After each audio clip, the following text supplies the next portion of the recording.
Жетиген мектеп лицейи, жазуу сабагы 1-класс, Карыбаева Ыкбал, 1-сабак. Саламатсыңарбы? Бүгүнкү биздин өтө турган темабыз тыныш белгилери. Биздин сабактын максаты тыныш белгилерин тааныштыруу, сулуу, таза жазууга машыгуу. Биринчи кадам. Ырды окуу, маанисин түшүн, эне тилин билбеген, эси жогун аныктайт. Эне тилин сүйбөгөн, элин сүйүп жарытпайт. Байдылда Сарногоевдун ырынан.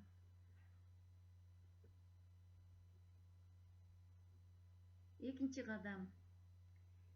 Текстти тыным жасап көркөм окугула. Сүйлөмдөрдүн кандай жазылганын айтып бергиле. Бир күнү желип жортуп келатып, карышкыр чыпалакка жолугуп калат. Кедеңдеген сен кимсиң? Жалмап коеюнбу? Дейт карышкыр. Кой антпе, дейт чыпалак. Өзүңө жаман ит кылып салам. Хахалап каткырат карышкыр. Карышкыр ит болуптур дегенди сага ким айтып жүрөт? Ушу кытмырдыгың үчүн жейм сени, деп карышкыр баланы жутуп коет.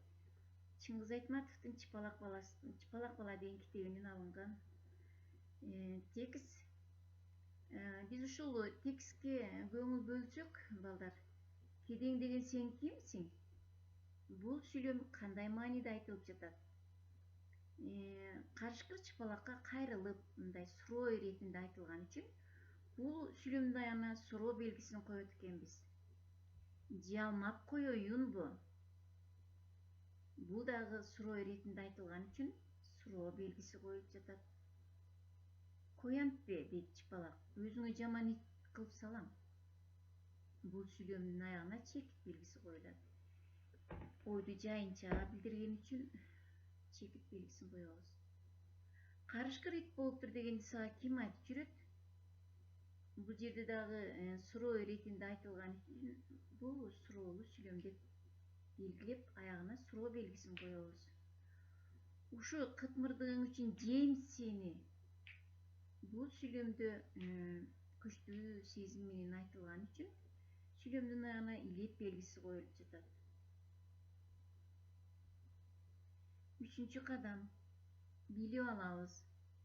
Демек, балдар, ооз-эки кепте бир сүйлөм менен экинчи сүйлөм тыным аркылуу бөлүнүп айтылат. Жазууда сүйлөмдүн аягына тыныш белгилери коюлуп жазылат. Демек, төмөндөгү тыныш белгилерин билип алгыла. Чекит, илеп белгиси, анан суроо белгиси. Төртүнчү кадам. Үчүнчү көнүгүү. Китебиңердин 104-беттеги 3-чү көнүгүүгө көңүл бурабыз. Мында сүйлөмдөргө тиешелүү тыныш белгилерин коюп, көчүрүп жазабыз. Биринчи сүйлөмдү окуйм. Кар жаап басылды. Бул сүйлөмдүн акырына чекит белгилери коюлган. Бул чекиттин ордуна биз кандай тыныш белгилерин коебуз. Чолпон, муз тээп ойногону барасыңбы? Бул сүйлөмдө кандай иретте айтылып жатат? Суроо маанисинде айтылып жаткан үчүн бул жерге кайсыл тыныш белгисин коебуз. Сен коньки тепкенди билесиңби? Бул жерде дагы кайсыл тыныш белгиси коюларын ойлонгула. Кана ойлондуңарбы? Жазып бүттүңөрбү дептериңерге? Азаматсыңар. Жаз айы кандай сонун?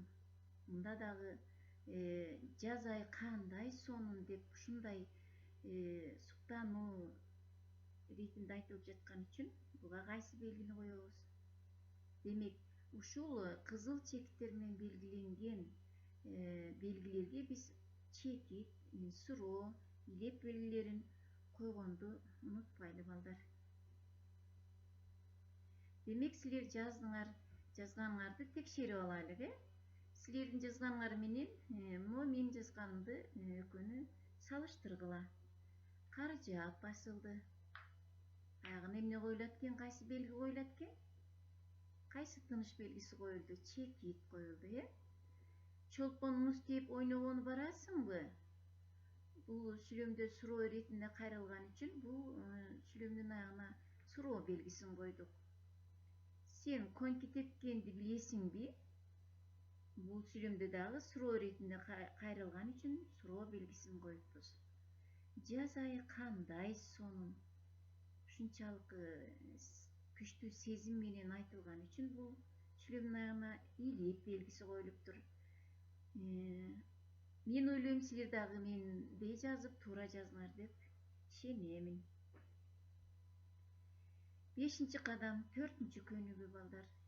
Сүрөт боюнча түзүлгөн сүйлөмгө тыныш белгилерин туура коюп көчүрүп жазасыңар азыр.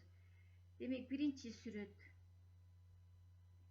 Дүйнөдө тынчтык болсун. Кандай сезимди айтылып жатат? Ойлонобуз. Экинчи сүрөткө карата сүйлөм түзүлгөн. Бул кайсы мезгил? Бул кайсы мезгил? Эмне кылып атат силерден?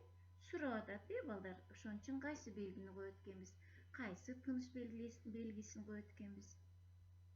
Үчүнчү сүрөткө окуучулар китеп окуп жатышат. Демек, бул сүйлөмгө кайсы тыныч белгилерин коюшуңарды мен күтөм силерден. Демек, 6-кадам үй иши. Жазуу дептериңердин 16-беттеги берилген тамгалардын элементтерин таза, сулуу көчүрүп жазгыла. Ошол 105-беттеги 4-көнүгүү сүрөт боюнча сүйлөм түзүп, кандай тыныч белгилерин коюп жаздың? Буну мага көрсөтөсүңөр, сүрөтүн тартып жөнөтөсүңөр, Саламатта калгыла.